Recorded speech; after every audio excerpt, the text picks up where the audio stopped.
Tunnel से जुड़े की, क्योंकि उत्तरकाशी टनल को लेकर प्रधानमंत्री नरेंद्र मोदी का एक बड़ा बयान सामने आया है। प्रधानमंत्री नरेंद्र मोदी ने कहा है कि उत्तरकाशी टनल में फंसे सभी मजदूरों के साथ पूरा देश खड़ा है। रेस्क्यू में कई एजेंसियां लगी हुई हैं, साथ ही मजदूरों के परिवार को हिम्मत भी दे रही है। बड़ी बयान एक प्रधानमंत्री नरेंद्र मोदी की तरफ से उत्तरकाशी टनल हादसे से जुड़ी बड़ी खबर इस वक्त की बता रहे हैं, जहां पर मजदूरों के लिए प्रार्थना भी करें, यह ऐसा प्रधानमंत्री नरेंद्र मोदी ने कहा है। मजदूरों को सुरक्षित निकालना है, यह दृढ़ संकल्प लिया गया है और साथ ही पूरा देश मजदूरों के साथ है। ये बड़ी बातें प्रधानमंत्री नरेंद्र मोदी की तरफ से उत्तरकाशी टनल हादसे से जुड़ी बड़ी खबर बता रहे हैं, जिसमें लगभग 15 दिन बीत चुके हैं और अभी भी 40 मजदूर उस उत्तरकाशी टनल में फंसे हुए हैं।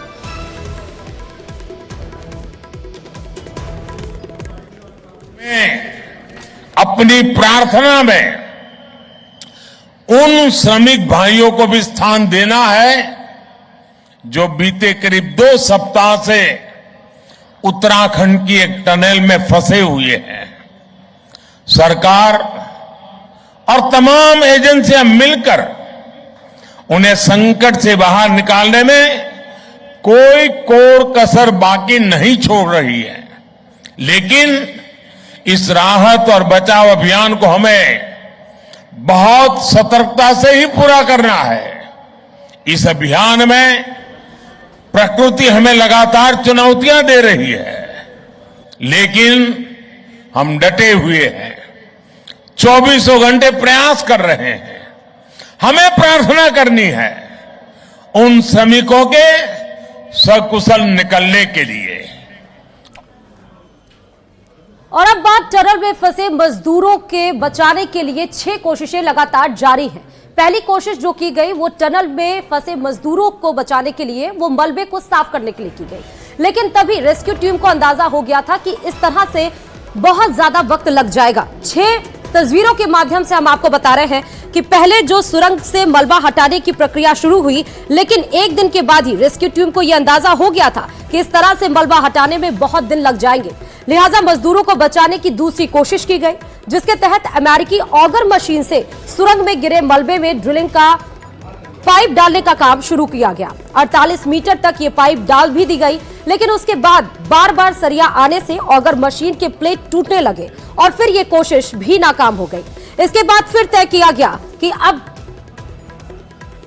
सेना सुरंग के भीतर से मैनुअली मलबा हटाएगी, जो कि जारी है। इसके साथ साथ मजदूरों को मलबे से निकालने के लिए चौथी कोशिश भी जारी है। मिलिंद राज इस वक्त हमारे साथ मौजूद हैं, रोबोटिक साइंटिस्ट हैं, यहाँ पर पहुंचे। मिलिंद, क्या टेक्नोलॉजीज लेकर आए हैं आप?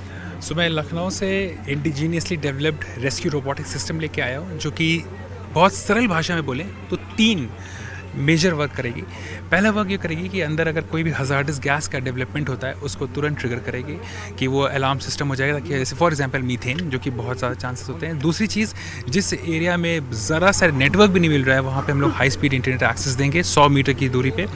तीसरी चीज़, और जो कि बहुत ही यूनिक है, वो होगा कि हम लोग जो 41 लोग फंसे हुए हैं उनसे राउंड द क्लॉक कम्युनिकेशन रखेंगे, जो कि विजुअल ऑडियो दोनों में रहेगा। बट अगर कोई भी बिहेवियरल चेंज आता है तो using artificial intelligence and AI हम लोग उसको तुरंत उसको डायग्नोस करेंगे और प्रेडिक्ट करेंगे एंड देन प्रोएक्टिवली उसको, क्योंकि अंदर जो फंसा हुआ है उसके मानसिक असंतुलन होना बहुत, एक कहते नहीं, बहुत प्रोन हो चुका है।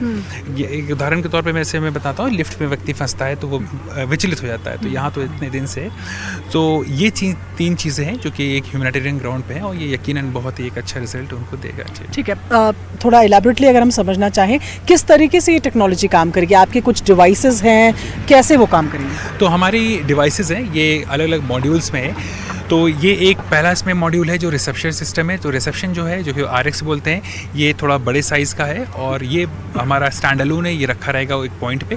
उस पॉइंट से 100 मीटर की दूरी पे हमारा जो ट्रांसमीटर सिस्टम है, जिसमें सेंसर्स भी लगे हुए हैं, वो सिस्टम जाएगा और वहाँ से डेटा उठा के हमको ये AI में प्रोसेस करके पूरे एक रिपोर्ट मिलती रहेगी कि क्या स्थिति चल रही है, क्या गैसेज हैं, कहाँ पर क्या चीज़ें चल रही हैं। और कोई भी चीज़ें में अगर हमको लगता है कि ये अलार्मिंग हो रही है तो उसको हम लोग डिटेक्ट कर सकते हैं किसी भी और भी सुविधा होने से पहले। जी अच्छा, ये वायर्ड होगा, वायरलेस होगा, कैसे? ये दोनों है, ये वायर्ड भी है, वायरलेस भी है। वायरलेस में 5.8 गीगाहर्ट्ज़ का चैनल कर रहे हैं हम लोग यूज़, और 1.2 हम थोड़ा टेक्निकल आपको बता रहे हैं। और वायर्ड में हम लोग स्टैंडर्ड एक सिस्टम बना रहे हैं जो कि ज़्यादा थोड़ा रिलायबल होता है, क्योंकि टेम्परेचर के और वेदर कंडीशन से वायरलेस फ्रिक्वेंसीज़ में ग्लिच आ सकती हैं, तो हमने दोनों रखा है। जी आप पहले भी एक इस तरीके के रेस्क्यू ऑपरेशन में आप शामिल रहे हैं, ये बताइए क्या चांसेस आपको लग रहा है, जिस तरीके से अभी आपने बोला हैज़र्डस गैसेस भी वहाँ पर हो सकती हैं, ये ऐसे केसेस में भी संभव होता है? क्योंकि अभी तो ये बता रहे हैं कि 2 किलोमीटर का इनके पास जोन है जहाँ पर वो वॉक फ्रीली कर सकते हैं, तो ये गैसेस बनने की कंडीशंस कैसे रहती है? देखिए, गैसेस बनने की कंडीशन होती है जैसे कि आप सोचिए वहाँ पे कोई प्रॉपर वॉशरूम नहीं होता है,